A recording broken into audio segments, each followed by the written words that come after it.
ඉතින් අද ඕන අරන් ඇවිල්ලා තිනවා මොනිටර් වල දෙවෙනි පාඩම. ෆීචර්ස් වගේක් ගැන තමයි අද අපි මේකෙන් කතා කරන්නේ. සාමාන්‍යයෙන් මොනිටරයක් තෝරගන්න ගියත් මේ වගේ ෆීචර්ස් ගොඩක් තියෙනවා. ඉතින් ඒවා ගැන චුට්ටක් බලන්න ඕන. ඉතින් අද අපි ඒවා ගැන සරලව කතා කරගෙන යමු. මුලින්ම ගත්තොත් එහෙම ඔයා අර වීඩියෝ එකෙන් දකින්න ඇති සාමාන්‍යයෙන් මම මුලින්ම මොනිටර් එකක් පෙන්නනවා. ඊට පස්සේ ඒක අපි ටිකක් zoom කරගෙන ඇතුළට යනවා. ඊට පස්සේ ඔයා දකින්න කොටු ගොඩාක් එක වෙන් වෙලා තියෙනවා. ඊට පස්සේ එක කොටුවක් ඇතුළට තවත් යනවා. ඒක ඇතුළට ගියන් පස්සේ ඔයාලට බලා ගන්න පුළුවන් වෙනවා පාට තුනක්. RGB කලර්ස් වලින් ඔහම චූටි පටි තුනක් වගේ තුනක් වගේ බලන්න ඇති. දකින්න ඇති අනිවාර්යයෙන්. ඒ කියන්නේ ඔය කොටු ගත්තොත් ඒ වට අපි පික්සල් කියලා කියන්නේ.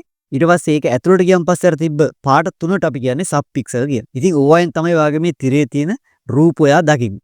ඉතින් ඔයා ගොඩාක් තියෙන තරමට ඔයාගේ මොනිටර් එකේ ඔයාලට ගොඩක් සුපැහැදිලි දසුන් බලා ගන්න පුළුවන්. උදාහරණයක් විදිහට මේ පින්තූරය ගත්තොත් එහෙම ඔයාලට මේකෙදි පේනවා පළවෙනි පින්තූරය ටිකක් කොටු වගේ නිකන් අර මේ කියන්නේ හරියට පැහැදිලිව නෑ. ඒ කියන්නේ කොටු වගේ තමයි පේන්නේ.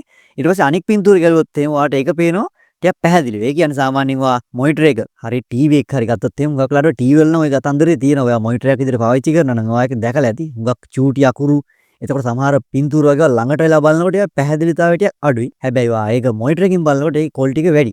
ඉතින් එහෙම වෙන්න හේතුව ගත්තොත් එහෙම සාමාන්‍යයෙන් අර මොනිටර් එකේ අපි අර පික්සල් කියන ඒවා සාමාන්‍යයෙන් අපි අඟලක් ගත්තොත් එහෙම මොනිටර් එකේ තියෙන ඩිස්ප්ලේ එකේ ඒ අඟල ඇතුලේ තියෙන පික්සල් ප්‍රමාණය අඩුයි නම් ඒ කියන්නේ ඔයාලට බලා ගන්න වෙන පින්තූරේ පැහැදිලිතාවය ටිකක් අඩුයි. හැබැයි අඟලක තියෙන පික්සල් ප්‍රමාණය වැඩි නම් අනිවාර්යෙන් ඒකේ ක්වොලිටි එක වැඩි පින්තූරේ. ඉතින් ඔක තමයි සරලවම කිව්වොත් එහෙම. ඉතින් ඔයා ඒක හුඟක් දැකලා ඇති. අත්විඳලත් ඇති. ඕකට අපි කියන්නේ මේ පික්සල් ඩෙන්සිටි එක කියලා. ඉතින් ඕක අපි PPI එහෙම නැත්නම් පික්සල්ස් per inch කියලා ඉතින් මයින්නේ ඕක තමයි. හරි ඉතින් ඔයා තාමත් එනිටිප්පල් ගේ channel එක subscribe කරපු නැති එක්කෙනෙක් වෙන්න පුළුවන් මේ වීඩියෝ එක බලන්න. ඉතින් අනිවාර්යයෙන්ම subscribe කරලා channel එකත් එක්ක එකතු වෙන්න කියන එක මතක් කරනවා. හරි ඉතින් subscribe කරලා ඉවරලා ඔයාලට මේ මොනිටර්ස් ගැන ටිකක් සරලවම දේවල් දැනගන්න ඕන. ඔයාලට මෙන්න මේ වීඩියෝ එක බලා ගන්න පුළුවන්. දකුණු අත පැත්තේ වලට පේනවා ඉතින් දැන් මේ අයියාපුරක් වගේ එකක් ඒක ඔබලා. ඉතින් ඒක අපි ගොඩක් දේවල් කතා කරා බේසික් මොනිටර්ස් LCD LED කියන්නේ මොනවද වගේ දේවල් ගැන. ඉතින් සාමාන්‍යයෙන් අපි ටීවී එකක් මොනිටර් එකක් ගත්තොත් එහෙම ඉතින් ඕකේ හරස් අතට තියෙන පික්සල්ස් ප්‍රමාණය සහ උස අතට තියෙන පික්සල්ස් ප්‍රමාණය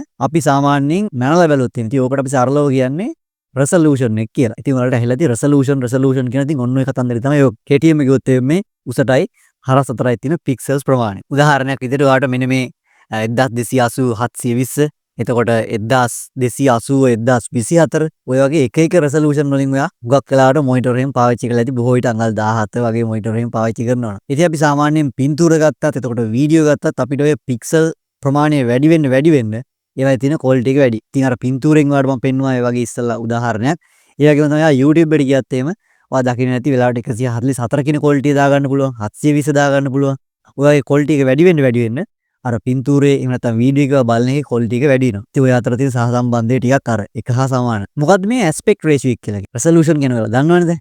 ඇස්පෙක්ට් රේෂියෝ එක කියලා කියන්නේ ඇත්තටම ගත්තොත් එහෙනම් මේකත් සරලවම කිව්වොත් එහෙනම් ඔයාගේ මොනිටර් එකේ තියෙන ටීවී එකේ තියෙන හැඩය කියන එක කියන්න පුළුවන්. ඒ කියන්නේ ඔයාලා දකින්න ඇති ඒ කාලේ මොනිටර්ස් ටීවී පාවිච්චි කරලා තියන අය ඉන්නවනේ ඒගොල්ලෝ හුඟක් අර හතරැස් එහෙම නැත්නම් අපි කියන්නේ සමචතුරස්‍රාකාර විදිහට තියෙන මොනිටර්ස් ටීවී තමයි පාවිච්චි කරේ.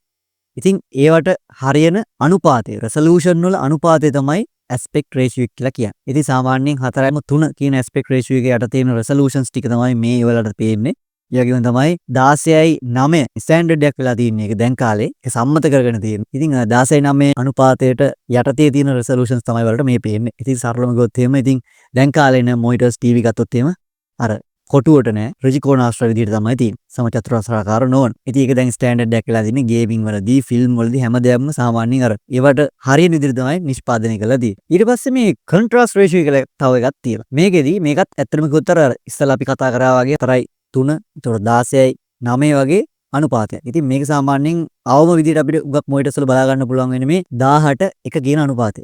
ඒ කියන්නේ මේකත් සරලවම කිව්වොත් එහෙම ඔයාගේ මොනිටර් එකේ අර ගොඩක් අර ඇත්තටම කිව්වොත් එහෙම ඔයාලට ගොඩක් අර අඳුරු තැන් එතකොට එළිය තැන් වගේ වීඩියෝ වලදී එහෙම ගේම් වලදී එහෙම ඔයා බලනවා නම් දකිනවා නම් ඔයාට ඒ වගේ ගොඩක් ඩීටේල් ඇතුව ගොඩක් ඩෙප්ත් එක ඇතුව කියන්නේ ගොඩක් හොඳින් ඒ වගේ තියෙන හැම චූටි දෙයක්ම බලා ගන්න පුළුවන් වෙන විදිහට කලර්ස් තියෙනවා කියන එක තමයි මේ අනුපාතයෙන් ඔයාට කියවෙන්නේ. ඉතින් ඇත්තටම ගත්තොත් මේ 18 එක කියලා කියන්නේ එළිය වැඩි කොටස ඔයාගේ අඳුරුම කොටසට වඩා 1000 ගුණයකින් වැඩි කියන එක තමයි මේකෙන් මේ සරලවම අදහස් වෙන්නේ. ඉතින් ඕක ගැන එච්චර හිතන්න දෙයක් නැහැ. ඉතින් ඕක අනුපාතය වැඩි වෙන්න ඔයාගේ මොනිටර් එකේ තියෙන ක්වොලිටි එක රූප බලන්න තියෙන ක්වොලිටි එක වැඩි වෙනවා කියන එක තමයි සරලවම කියන්න තියෙන්නේ. ඊට පස්සේ තව එකක් තියෙනවා ඔය ගේමින් මොනිටර්ස් එකෙන් පාවිච්චි කරන හුඟක් වෙලාවට කතා කරන එකක් මේ response time කියලා. ඉතින් මේක ගත්තොත් එහෙනම් මේක අපි මනින්නේ මිලිසෙකන්ඩ් වල. ඒ කියන්නේ තප්පර වලින් නෙමෙයි මිලිසෙකන්ඩ් වලින්. ඉතින් මේක අපිට බලා ගන්න පුළුවන් වෙනවා එක එක අගයන් වලින් එක එක මොනිටර්ස් වල තියෙනවා. හරිද? මේකත් මයින ක්‍රම කිහිපයක් තියෙනවා. මේ response time එක එක විදිහක් තමයි මයින GTG. එහෙම නැත්නම් gray to gray කියලා කියන්නේ. පික්සල් එකක් එක කලර් එකකින් අනිත් කලර් එකට මාරු වෙන්න යන මිලිසෙකන්ඩ් ගන්න තමයි මෙතනින් මේ response time එක කියලා මේ GTG එහෙම නැත්නම් මේ gray to gray කියලා කියන්නේ. ඊට පස්සේ තව එකක් තියෙනවා මේක මයින තව ක්‍රමයක්. ඉතින් ඒක තමයි MPRT. ඒ කියන්නේ moving picture response time කියන එක තමයි මේ MPRT කියන්නේ. මේකෙදි වෙන්නේ ඇත්තටම ගත්තොත් එහෙම අර ඔයාගේ අර පික්සල් එකක් අතරට කලර් වලින් කලර් වලට මාරු වෙනකොට ඒව අතර තියෙන බ්ලර් එක වාට දැක ගන්න පුළුවන් වෙනවා. ඉතින් ඕක තමයි සරලම කිව්වොත් එimhe ඉතින් ඔයගන් ටිකක් වැඩිදුර හොයන්න ඕනයි ටිකක් වැඩිදුර හොයන්න. ඉතින් මේ සරලව තමයි මම ඔයාලට මෙතන කියන්නේ. ඉතින් ඕකෙත් අපිට විවිධ මිලිසෙකන්ඩ් වලින් බලා ගන්න පුළුවන් වෙනවා. මිලිසෙකන්ඩ් 10, එතකොට 5, 1 වගේ ඒවා. ඉතින් ওই මිලිසෙකන්ඩ් ප්‍රමාණය වැඩි කියන්නේ ඇත්තටම ගත්තොත් එimhe ඒවා අර ගොඩක් අර මූවින් වෙන දේවල්. ඒ කියන්නේ ගේම් එකක් වගේ ප්ලේ කරනවා නම් තමයි ගොඩක්ම තේරෙන්නේ.